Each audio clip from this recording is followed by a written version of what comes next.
The restaurant was dead silent, so silent you could hear a pin drop or a trigger click. And standing at the head of the table was Don Salvatore Moretti, the most ruthless capo in New York, a man who hadn't smiled in 20 years. His guards with their hands inside their jackets, eyes locked on the trembling waitress holding a tray of wine. She was supposed to be invisible. She was supposed to just pour the Chianti and leave. But she had just done the unthinkable. She spoke to the Don. And she didn't just speak English or even standard Italian. She spoke a dialect so old, so rare, and so specific to a tiny blood-soaked village in Sicily that it shouldn't have existed in America. The Don's eyes went wide. His son, the dangerous Lorenzo Moretti, stood up, knocking his chair over. Everyone thought she was about to die, but what happened next would bring the entire underworld to its knees. Luisa adjusted her apron for the 10th time, her hands shaking so badly she thought she might drop the tray before she even left the kitchen. The air in Vano and Veriger, usually warm and smelling of garlic and roasted tomatoes, was cold tonight. It was a coldness that came from fear. "Lua, listen to me, Giovanni," the owner hissed, grabbing her shoulder. His face was pale beads of sweat standing out on his bald head. "Do not look them in the eye. Do not speak unless spoken to. Place the plates from the left, clear from the right, and for the love of God, be invisible." "I know, Mr. Giovanni," Luisa whispered, tucked her loose strand of dark hair behind her ear. "I'll be careful, tonight." The restaurant was closed to the public. The blinds were drawn. The sign on the door flipped to private event. The Moretti family was coming, in the city. The name Moretti was whispered, never shouted. They owned the docks, the unions, and half the politicians. But tonight, they were just hungry men with short tempers. Luisa was only covering this shift because the head waiter, Marco, had mysteriously come down with the flu an hour after the reservation was booked. Luisa suspected Marco wasn't sick. He was smart. He knew that when Don Salvatore Moretti dined, mistakes weren't punished with a bad tip. They were punished with broken fingers. "They're here," Clear's throat. The sous chef whispered from the window. 3 black SUVs pulled up to the curb, in perfect unison. The doors opened and the atmosphere in the room shifted from anxious to suffocating. First came the security men with earpieces and bulges under their expensive jackets. They swept the room with eyes that missed nothing. Then came Lorenzo Moretti. Luisa watched from the crack in the kitchen door. He was terrifyingly beautiful, tall, with shoulders that filled out his bespoke suit and eyes the color of dark espresso, intense, calculating, and utterly void of warmth. He moved like a panther, confident and lethal. He was the prince of the city, the man who ran the day-to-day operations. But everyone stiffened when the last man exited the center vehicle. Don Salvatore, the old lion, he walked with a cane, not out of weakness, but as an accessory of power. His hair was silver swept back, and his face was a map of old wars. "Table 1. Lorenzo commanded, his voice deep and smooth like velvet over gravel. As they sat, the tension was palpable. Giovanni was shaking as he poured the water. He spilled a single drop on the tablecloth near Salvatore's hand. The room froze. Salvatore looked at the wet spot, then up at Giovanni. He didn't say a word. He just tapped his cane on the floor. Tap, tap. I am so sorry." "Don Moretti," Giovanni stammered. "I will change it immediately." "Leave it," Lorenzo said, waving his hand dismissively. "Just bring the wine." "The vintage we discussed." Giovanni scrambled back to the kitchen, nearly colliding with Luisa. "Take the wine," he wheezed, shoving the expensive bottle of 1995 Brunello and a decanter into her hands. "I can't go back out there. My heart, I can't breathe." Luisa took the heavy tray. She had no choice. She took a deep breath, trying to steady her racing heart. She was a nobody, a 22-year-old orphan working 2 jobs to pay for a tiny studio apartment. She had nothing to do with the Mafia. She just needed to pour the wine. she walked out onto the floor. The sound of her orthopedic work shoes on the hardwood seemed deafeningly loud. There were 6 men at the table. They stopped talking as she approached. Lorenzo Moretti turned his gaze toward her. Up close, he was even more intimidating. He smelled of expensive cologne, tobacco, and danger. "Open it," Lorenzo ordered. Not looking at her face, but watching her hands. Louisa deftly used the corkscrew. She had done this 1,000 times. The pop was soft. She began to decant the wine. Her movements fluid and practiced. "Father," Lorenzo said, turning to the old man, "the shipment from the coast is delayed." "The Russians are pushing back on the tax," Salvatore grunted. Looking bored, he looked around the restaurant with disdain. This city has lost its respect. In the old country, a man knew his place. Here, everyone is a cowboy. He spoke in Italian. But his accent was rough, Americanized by decades in New York. One of the bodyguards, a man named Vinny, laughed, saying the old country is dirt and donkeys, boss. You're the king of New York. And Salvatore's eyes narrowed because he hated when his men disrespected his roots. Even if he hadn't visited Sicily in 40 years. And he said, "You know nothing, Vincent. You eat pasta from a box and call yourself Italian. You don't know the smell of the lemon trees in the valley of Corleo before the rain." And Louisa's hand froze mid-pour. Corleone, she knew that smell. She had never been there, but her Nonna, the woman who raised her in a tiny apartment in Queens, had described it to her every night as a bedtime story. Nonna didn't teach Louisa standard Italian. She taught her the dialect of the hills, the old tongue that barely existed anymore. A mix of Italian Arabic influences and local slang that was impenetrable to outsiders. And Louisa finished pouring Salvatore's glass and placed it gently in front of him. She should have walked away. She should have kept her head down. But seeing the sadness in the old lion's eyes, a strange impulse took over her. A memory of her grandmother, lonely and dying, missing a home she could never return to, and without thinking, Louisa looked at the dawn and said, "Blood does not become water. Don Salvatore, and the sun of that land still burns inside the chest." And the silence that followed was violent. Not just quiet, but the kind of silence that precedes an explosion. Lorenzo's head snapped up. His hand moved instinctively toward his waistband where his gun was hidden. The bodyguards stood up so fast their chairs scraped loudly against the floor. "What did you say?" Lorenzo barked, his eyes blazing. "Who sent you?" But Salvatore didn't move. He sat frozen, his hand gripping the stem of the wineglass so hard his knuckles were white, staring at Louisa not with anger, but with absolute terrifying shock. "Sit down." Salvatore, Clear's throat, roared at his men. His voice shook the walls. The guards hesitated but sat. Lorenzo remained standing, tense as a coiled spring. "Father," she's speaking in code. "No one speaks that dialect. It's dead. She's a spy." I said, "Sit." "Lorenzo." Salvatore slammed his hand on the table. Lorenzo sat, but his eyes never left Louisa's face, studying her as if trying to dissect her soul. And Salvatore turned his chair slowly to face Louisa, looked her up and down, seeing her cheap uniform, her scuffed shoes, and her terrified brown eyes. "Picturita, little one," Salvatore whispered, his voice trembling. "Who taught you those words?" And Louisa hugged the empty wine tray to her chest like a shield and said, My Nonna, sir." "Your Nonna?" Salvatore repeated. "What is her name, Isabella?" And Clear's throat. Louisa whispered, "Isabella Rossi." And the color drained from Salvatore's face as if he had seen a ghost. He looked at Lorenzo and then back at Louisa and said softly, "Clear the restaurant." "Father?" Lorenzo asked.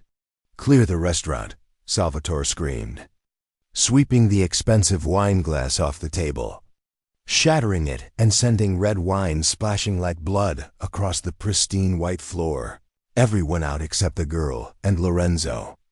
Giovanni ran out the back door. The sous chef fled. The bodyguards stepped outside to guard the perimeter.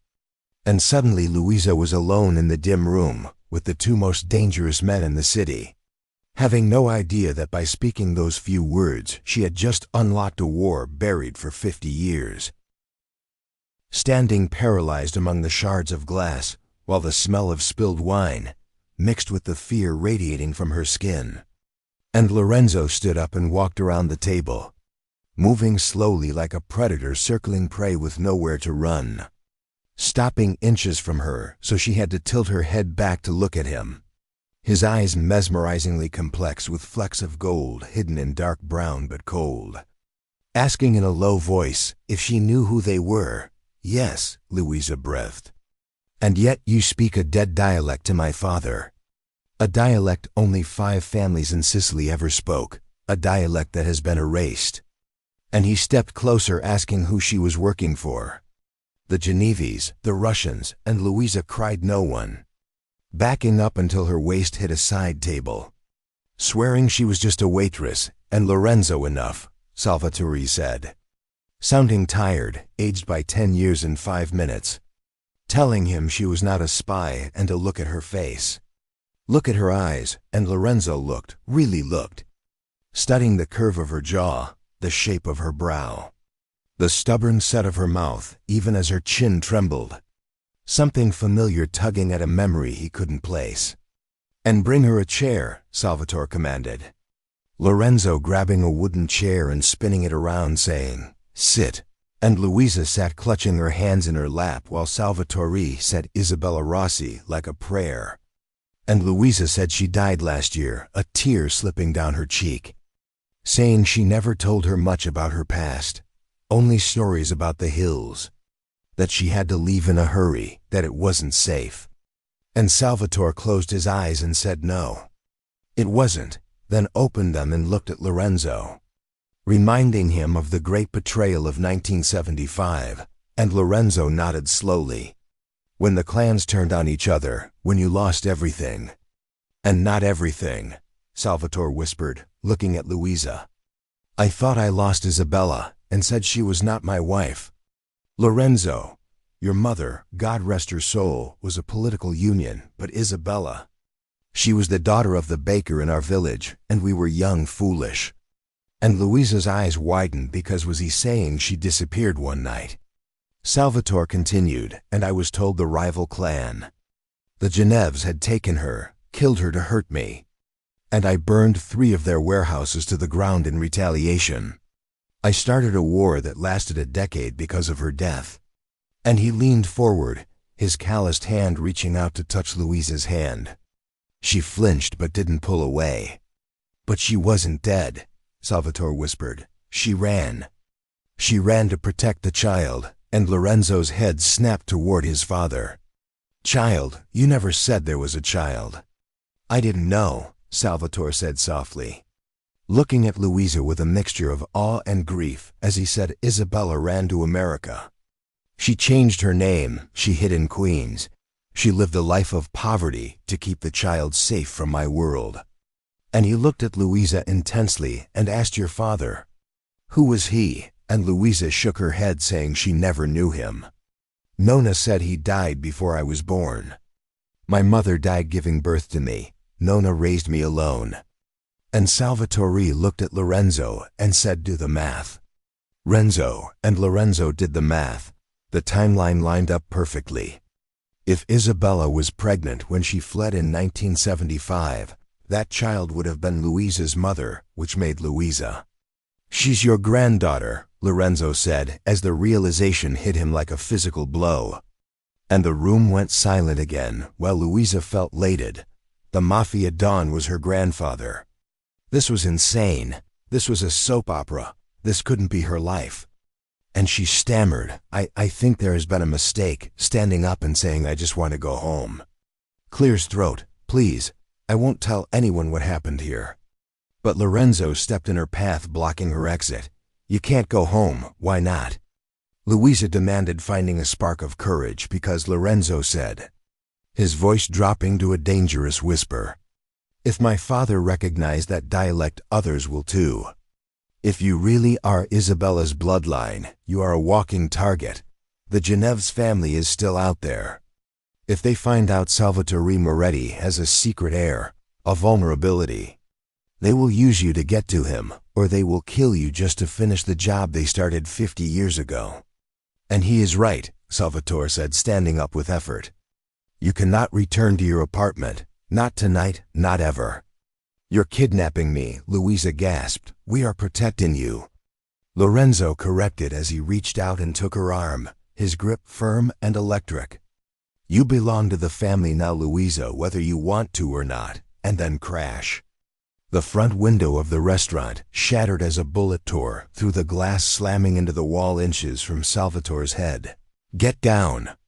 Lorenzo screamed, tackling Luisa to the floor as more shots erupted, turning the elegant dining room into a war zone. Glass flew everywhere. Lorenzo covered Luisa's body with his own, shielding her from the debris. She felt his heart hammering against her back, steady and furious. They found us! Salvatore shouted, overturning the heavy oak table to use as a barricade as he pulled a silver pistol from his jacket with surprising speed. Lorenzo pulled his own weapon, a sleek black handgun, and looked down at Luisa, his face inches from her, saying, "Stay down, do not move." "And who is it?" Luisa screamed over the gunfire. "I don't know." Lorenzo growled, scanning the shattered windows. "But whoever they are, they just made the last mistake of their lives." And he looked at his father, saying, "Cover me. I'm getting her to the back exit. Go." Salvatore yelled, firing 2 shots toward the street, as Lorenzo grabbed Luisa's hand and said, "Run." And they sprinted toward the kitchen, bullets nipping at their heels. Luisa Russo's life as a shy waitress was over as she ran straight into the fire, hand in hand with the most dangerous man in the city. And the terrifying part wasn't the gunfire. It was that she didn't want to let go of his hand. And the black armored SUV tore through the streets of Manhattan, running 3 red lights in a row as Lorenzo drove like a man possessed, his knuckles white on the leather steering wheel. While in the back seat, Don Salvatore was on the phone, barking orders in rapid-fire Italian, too fast for Luisa to catch. And Luisa sat in the passenger seat, her hands trembling in her lap, looking in the side mirror, expecting headlights, expecting muzzle flashes, and stop shaking. Lorenzo said without looking at her, eyes fixed on the road with predatory focus, "It annoys me." And I was almost shot. Luisa snapped back, adrenaline overriding her fear. "Excuse me if I'm not used to bullet holes in my dinner." And Lorenzo glanced at her, a flicker of surprise lifting his eyebrow, because most people cowered before him and he wasn't used to sass. Especially not from a waitress who looked like a strong gust of wind could knock her over. "And you're safe now," he said, his voice dropping an octave. "No one touches you while I am breathing." "And why?" Luisa asked, turning to face him as the dashboard lights cast shadows across his sharp jawline. "Because I'm his granddaughter." "Because you are an asset," Lorenzo corrected coldly. "And because the Dawn said so." And from the back seat, Salvatore ended his call, saying it was a hit squad, mercenaries, not locals. "Someone paid a lot of money to disrupt my dinner." And he leaned forward, wincing as he shifted his bad leg, and told Lorenzo to take us to the estate because the penthouse isn't safe. "Already on the way," Lorenzo said, and Luisa looked back at the old man and said, "Sir Don Moretti, I need to understand if you are my grandfather." Hesitating and glancing at Lorenzo, "Does that make him my uncle?" And the silence in the car was heavy until Lorenzo let out a short, sharp laugh without humor and said, "Do I look like your uncle?" Kara, shifting gears aggressively as they hit the highway. "And Lorenzo is not of my blood," Salvatore explained softly, "though he is my son in every way that matters. I found him on the streets of Naples when he was 10 years old, fighting 3 boys for a piece of bread. He won." And Salvatore looked at Lorenzo with pride and said, "I took him in. I raised him. He is the heir to my empire. But you, Luisa, you are the heir to my history." And Luisa felt a strange knot loosen in her chest. Unsure why, but knowing she wasn't related to the man beside her, made the electricity she'd felt when he touched her arm earlier less complicated and more dangerous. And so Lorenzo said tightly, "The sword and the blood. I am the weapon and you are the legacy." A perfect little fairy tale. Bitterness lacing his tone as Louisa realized her existence threatened him because he had earned his place, while she'd walked in and claimed part of it by accident. And she whispered, "I don't want anything. I don't want your money. I don't want your empire. I just want to go back to my apartment and feed my cat." "And your cat will be retrieved," Lorenzo said dismissively. "Your apartment is compromised. If they know who you are, they know where you live. You are a ghost now, Louisa. The waitress Louisa is dead. You are Louisa Moretti now." "And Russo," she corrected stubbornly. "My name is Louisa Russo." And Lorenzo slammed on the brakes, swerving the heavy car off the highway onto a private wooded exit ramp, the sudden motion throwing her against the seatbelt as he stopped before a massive iron gate and turned to her. His clear as throat, dark eyes locking onto hers with an intensity that made her breath hitch. "And Russo was a name your grandmother used to hide," he said, leaning close, smelling of leather and gunpowder. "Moretti is a name that commands armies. If you want to survive the week, you better start acting like a Moretti. That means you don't cower, you don't beg. And you definitely don't ask to go back to a studio apartment in Queens when there's a bounty on your head." And the gate groaned open as Lorenzo hit the gas and they drove up a long winding driveway lined with ancient oaks toward the estate. A sprawling stone mansion, more fortress than home. Floodlights revealing armed guards and German shepherds, and "Welcome home, Tuttle home." Princess Lorenzo muttered as they pulled up and guards swarmed the vehicle. Lorenzo exiting first to scan the darkness before helping Salvatore out and then coming to Louisa's side without opening her door. Waiting, and Louisa opened it herself, stepped out, lifted her chin and met his gaze, saying, "I can open my own door." And Lorenzo's lips quirked in the faintest ghost of a smile as he said, "Good. Keep that fire, you're going to need it." And inside the mansion was a museum of wealth with marble floors, oil paintings that belonged in the Louvre, and a crystal chandelier the size of a small car. Cold and empty, and Vinnie Lorenzo barked at the head of security. The same man who had laughed earlier, lockdown mode level 5. "No one in or out without my direct authorization. If a squirrel crosses the lawn, I want to know about it." "And yes, Boss Vinnie," replied, his eyes flicking to Louisa with a look that made her shiver. "And take her to the East Wing," Lorenzo ordered a maid from the shadows. "Get her clothes, get her food, and burn that waitress uniform." "And wait," Louisa said, grabbing Lorenzo's sleeve, him stopping to look down at her hand on his jacket. Muscles tense beneath the fabric. "And what happens now?" she asked softly. And Lorenzo looked at her unreadable before lifting his thumb to brush her cheekbone, wiping away dirt with startling gentleness. "And now," he said softly, "we find out who betrayed us, and then I paint the city red with their blood." And he pulled away, turned, and marched toward his father's study, leaving Louisa alone in the grand foyer, feeling smaller than ever. And the room they gave her was bigger than her entire apartment, with a 4-poster bed draped in silk, a balcony over the dark forest, and a bathroom filled with products worth more than her monthly salary. And Louisa stood under the hot shower for 20 minutes, trying to scrub the smell of fear off her skin. She watched the water swirl down the drain, wishing her problems could disappear as easily. And when she stepped out wrapped in a plush white robe, there were clothes laid out on the bed. Not a uniform, but a soft cashmere sweater in charcoal gray and black fitted trousers, simple, elegant, clearly expensive. And she dressed feeling like an imposter in her own body before walking to the mirror, where the shy girl from Vano and Verita was gone, and in her place stood a woman with dark circles under her eyes but a set to her jaw that looked painfully like the old man's downstairs. Blood does not become water. And she left the room into a quiet hallway, knowing she needed answers, needed to know why her dialect, just words her Nona used to sing to her, had caused such chaos. So she wandered down the grand staircase, following the sound of voices until she reached the heavy oak doors of the study. Slightly ajar, and heard Lorenzo arguing that it was impossible. "Father, the encryption is biometric or requires a key."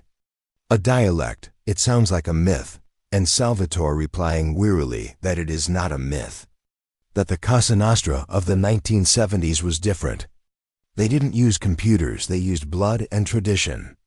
That the accounts in Zurich holding the deeds to the port of Palermo were sealed by his father using the voice of the valley. A voice recognition lock, analog and ancient, responding only to the specific intonation of the Corleone dialect spoken by a member of the bloodline.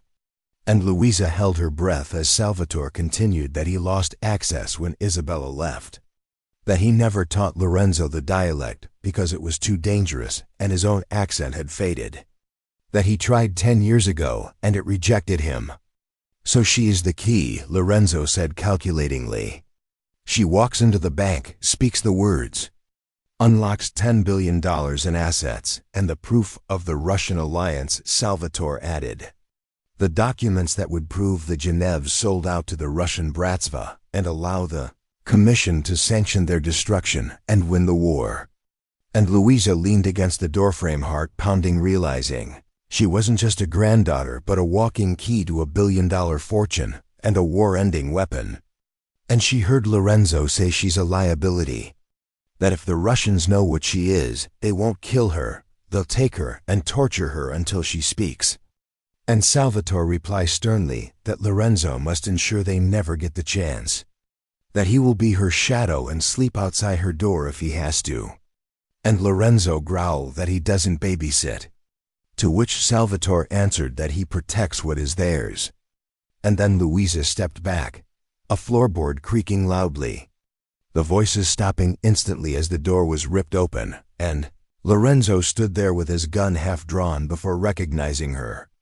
Lowering it but with blazing eyes as he accused her of eavesdropping, clears throat, and grabbed her arm, pulling her into the room, calling it a dangerous habit.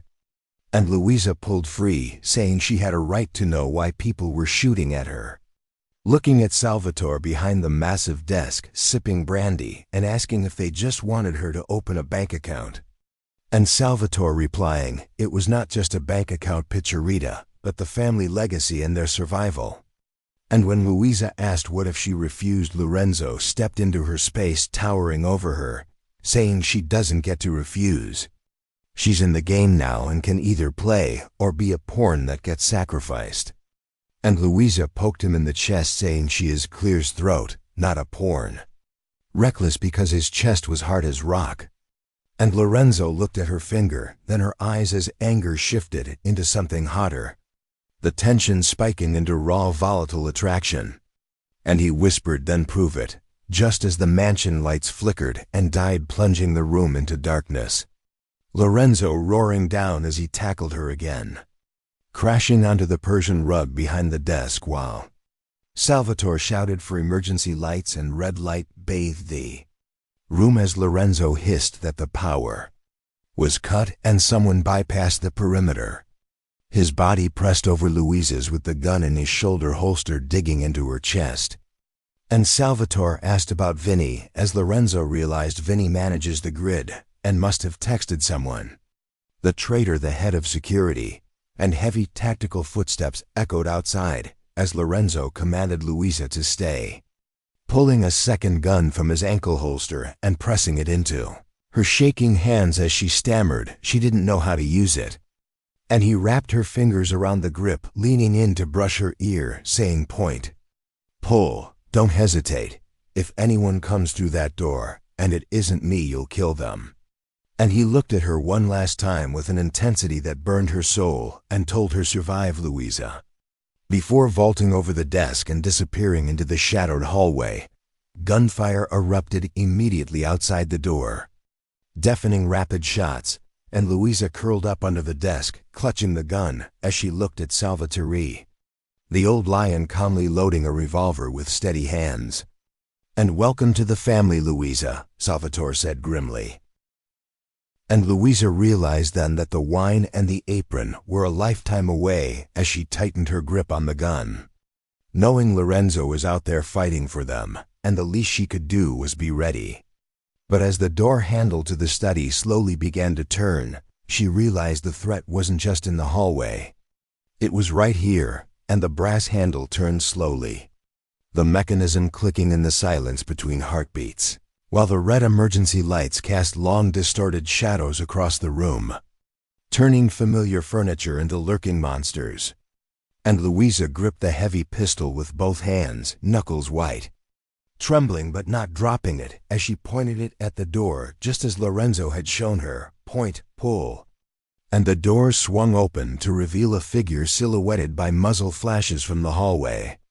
A man in tactical gear with his face covered by a balaclava. Not Lorenzo, and he raised his rifle, bang. The deafening sound didn't come from Louisa's gun, but from Don Salvatore, seated in his chair firing his revolver. The kickback jerking his arm, but his aim true as the mercenary crumpled clutching his chest.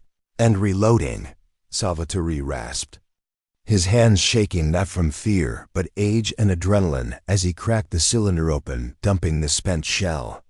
And there's another one.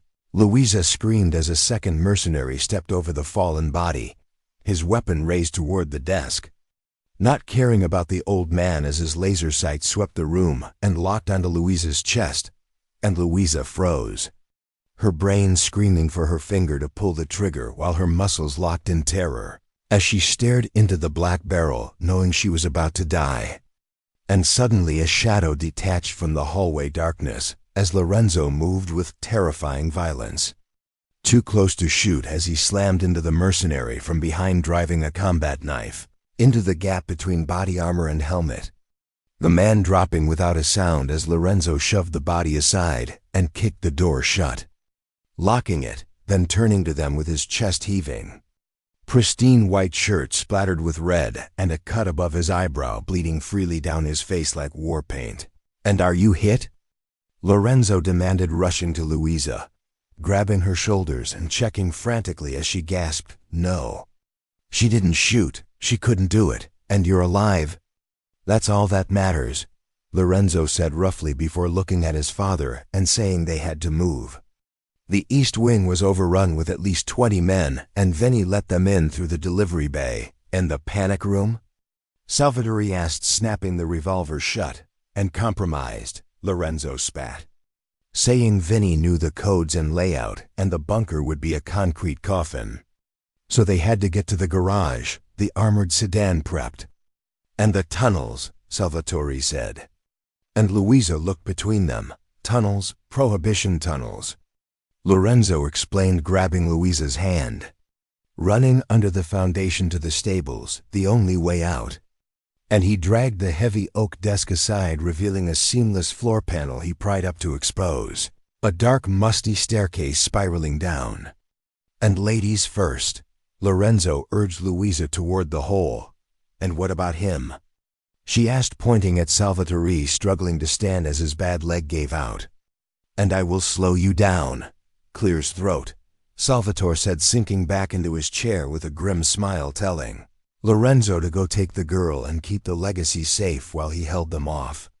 "And no," Lorenzo said instantly, refusing to leave, shouting with a cracking voice as the cold prince mask slipped to reveal a terrified son, saying he would not leave his father to die like a dog. And the door handle rattled violently as someone kicked it from outside. "And get up," Louisa yelled, surprising herself as she grabbed Salvatore's arm and hauled him up with strength she didn't know she had, saying they were all going and glaring at Lorenzo to help him. And Lorenzo stared stunned for a split second, then nodded. Grabbing Salvatore's other arm as together, they practically carried him down the stairs, Lorenzo pulling the floor panel back into place just as the study door splintered open above them, plunging them into total darkness, smelling of damp earth and mold. "And phone light," Lorenzo whispered. "Keep it low," as Louisa fumbled for her phone and turned on the flashlight, the beam cutting through gloom to reveal a narrow brick tunnel lined with cobwebs. "And it's a half-mile to the stables," Lorenzo said, supporting his father's weight. "Stay behind me. If you see anything move, you shoot. Do you understand?" And this time Louisa didn't hesitate as she whispered she understood and gripped the gun tighter. The fear was still there, but it was hardening into something cold and sharp. Because she wasn't just a waitress anymore, she was a survivor. And they moved as fast as they could with their breathing loud in the confined space, while above them, they heard the faint thud of boots running across the floorboards as the enemy searched. And they reached a heavy iron door at the end of the tunnel where Lorenzo held up a hand for silence, pressed his ear to the metal, and mouthed quiet before slowly turning the wheel as rust protested with a groan, pushing it open just a crack as the smell of hay and horses drifted in from the stables. Then Lorenzo stepped out, gun raised, and said, "Clear." And they helped Salvatore into the main barn where the horses were restless, whinnying in their stalls, sensing danger. "And the sedan is in the back bay," Lorenzo said. "Come on." But halfway across the stable floor, the floodlights snapped on, blinding them. "And going somewhere, boss," came a voice as Lorenzo froze and shoved Louisa and Salvatore behind him. And by the exit, flanked by 4 heavily armed mercenaries, stood Vinny, smiling and chewing a toothpick with a submachine gun held casually at his hip. And Vinny, Lorenzo said calmly, "Deadly. I should have killed you when I caught you skimming casino profits last year." "And you should have," Vinny agreed. "But you have a soft spot for strays, don't you, Lorenzo? Just like your old man." And his eyes shifted to Louisa as he said, "Look at the new stray. The $1 billion girl. The Russians are eager to meet you, sweetheart." And why? Louisa stepped out from behind Lorenzo, demanding, "Why are you doing this business, doll?" And Vinny shrugged, saying the Moretti family is a sinking ship. The Don is old. Lorenzo plays businessman, not gangster. The Genovs offered $10 million to hand you over, and $10 million buys loyalty, and you're scum. Lorenzo spat. "I'm rich scum," Clear's throat. Vinny laughed as he raised his gun and ordered, "Kill the men, keep the girl alive, leg shots only."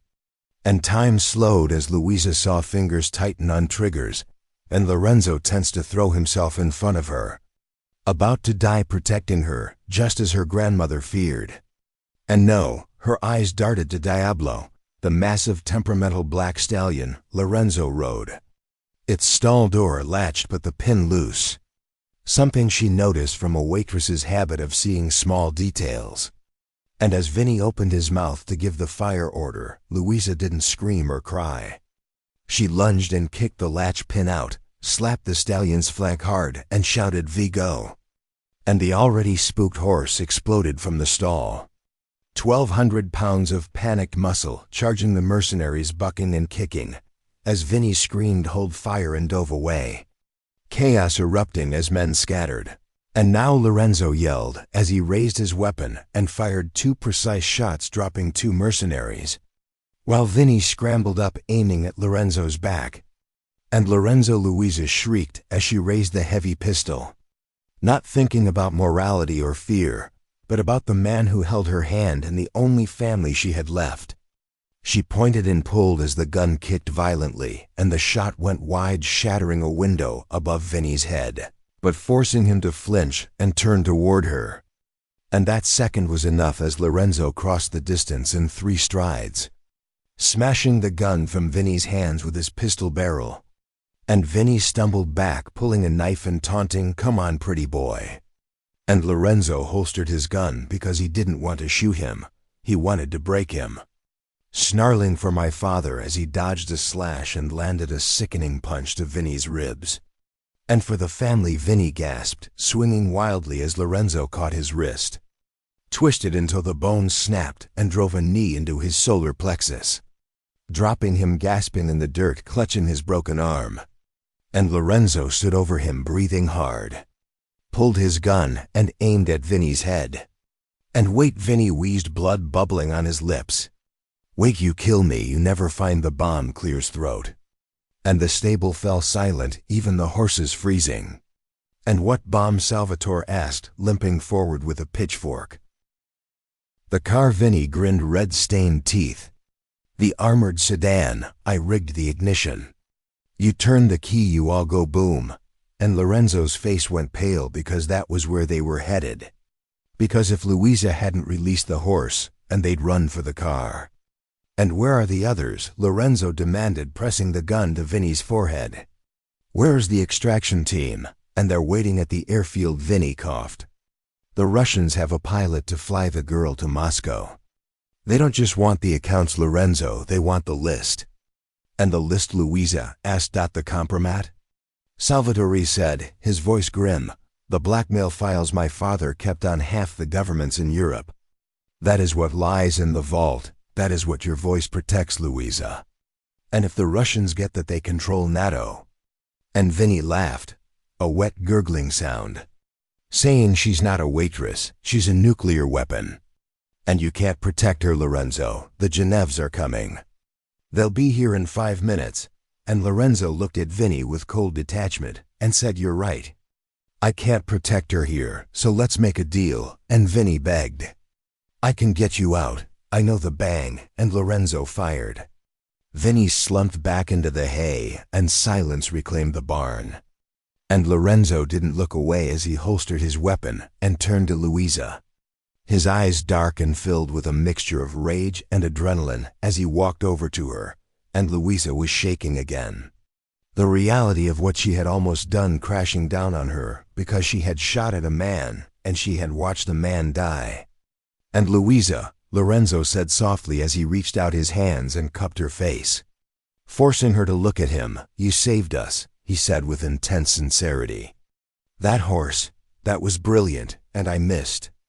Louisa whispered with tears spilling over. I tried to shoot him and I missed. And you bought me time, Lorenzo said. That is all that matters. And he leaned his forehead against hers, and for a moment, amidst the dead bodies and the smell of gunpowder, the world narrowed down to just the two of them as Louisa felt his breath on her skin, ragged and hot, and felt the frantic beat of his heart against her chest. Until we have to go, Salvatore interrupted gently. He said 5 minutes. We have 2 left. And Lorenzo pulled back, his eyes searching Louisa's one last time. Saying the sedan is rigged. We take the truck. The old farm truck in the back, it has no electronics. Vinny wouldn't have bothered with it. And where do we go? Louisa asked, wiping her tears. If the airfield is compromised and the house is gone.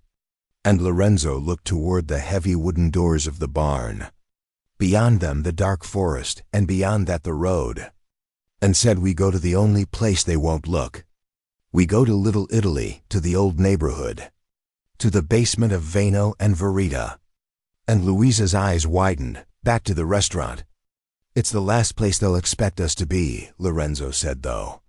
And it's the only place where I can make the call to the one man who hates the Russians more than we do. And who? Salvatore asked, and the capo of the Irish mob. Lorenzo said grimly, we're going to start a war. Father, and we're going to win it. And Lorenzo grabbed Louisa's hand and asked ready, and Louisa looked at her hand in his. Bloody, dirty, trembling, but his grip was iron. Clear's throat. Ready, she said. And as they ran toward the rusted farm truck, Louisa Russo left the last of her fear in the dust.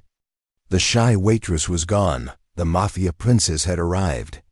And the rusted Ford farm truck rattled violently as it bounced over the cobblestones of Mulberry Street. It was 3 o'clock in the morning, and a thick fog had rolled in off the Hudson, blanketing Little Italy in a ghostly silence. And Lorenzo killed the headlights as they drifted into the alley behind Vano and Verita. The restaurant dark, the windows still boarded up from a renovation that had served as a front for years. And inside Lorenzo ordered, his voice tight, move. And they moved like phantoms through the back entrance. The kitchen cold and smelling faintly of the spilled Chianti from the disastrous dinner service just hours ago. And Lorenzo didn't stop as he led them to the pantry, shoved a heavy shelving unit aside, and punched a code into a hidden keypad. And a section of the wall hissed open, revealing a steel staircase. And they descended into the true heart of the Moretti operation. A high-tech bunker buried beneath the wine cellar. Banks of monitors lining the walls and casting a blue glow over Giovanni. The restaurant owner pacing nervously in his pajamas. And Don Salvatore, Giovanni gasped, clutching his rosary. I heard the shooting. I thought the family was Clear's throat finished. And not yet, Salvatore said, sinking into a leather chair. His face gray with exhaustion. Get me a secure line, call Liam O'Connor. And Lorenzo barked, pacing the room like Clear's throat, a caged tiger. And Giovanni's eyes widened, the butcher of Hell's Kitchen. You want to call the Irish, do it. And moments later a growly voice filled the room via speakerphone saying, Moretti, I heard you were dead. I was about to pour a whiskey to celebrate and save the drink. Liam, Lorenzo said coolly, I have a proposition. The Russians are moving on us. They have a bounty on our heads.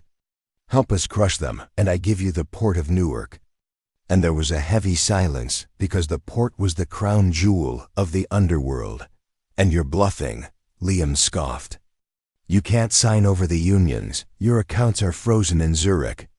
Everyone knows the Moretti fortune is locked behind a ghost. And it was locked, Lorenzo said, his eyes locking onto Louisa's. Until tonight, the ghost is in the room. And he handed Louisa a headset connected to the secure server. Do it, Louisa. Just like we practiced. And Louisa took the headset, her hands trembling. But as she looked at the monitors showing the dark street above, a strange Clear's throat settled over her. Because she wasn't just a waitress anymore. She was the granddaughter of a king. She dialed the Zurich bank and the automated system picked up Identify. And Louisa closed her eyes as she let the American accent slip away and channeled the voice of her Nan. The rhythm of a village she had never seen but always known. Lu Sanu Sananguichi, blood calls to blood. The roots are deep in the black earth. And the room held its breath as voice print confirmed and a human voice finally responded. Welcome, heir of Corleone. Access granted. Current balance 4,200 million. And Louisa typed in the account number Lorenzo had written down. Transferring 5 million to O'Connor Enterprises. A green light flashed on the screen. Transfer complete, and Liam, Lorenzo asked. And Jesus, Mary, and Joseph, Liam breathed. The money is there. You actually have her. Do we have a deal? You have an army, Liam growled. Sit tight. The Irish are coming to Little Italy, and the battle that followed was short and brutal. Within the hour, 50 of Liam's toughest enforcers swept through the streets.